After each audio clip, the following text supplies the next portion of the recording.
Hi guys, in today's video we're talking about something that is the bane of my life. Cables. These stupid cables that come with power bricks.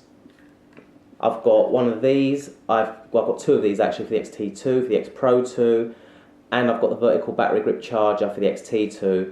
There's one thing that just drives me bananas is these stupid cables. So I've come up with a bit of an idea.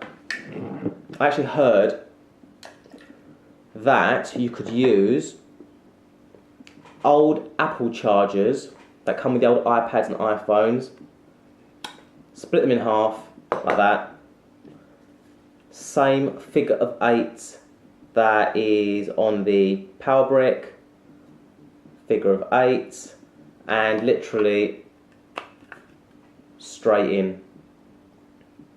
No more stupid lengthy cables. I hate these things. I don't see the point in them, to be honest with you.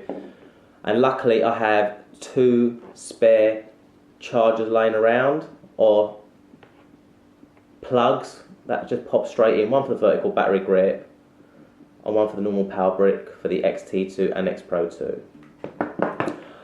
I hope that was helpful to you in any way. If it was, awesome. Might save you a bit of time, and it might save you a bit of space in your bag for these stupid cables. Catch you guys on the next one, and we'll chat real soon. Cheers. Bye.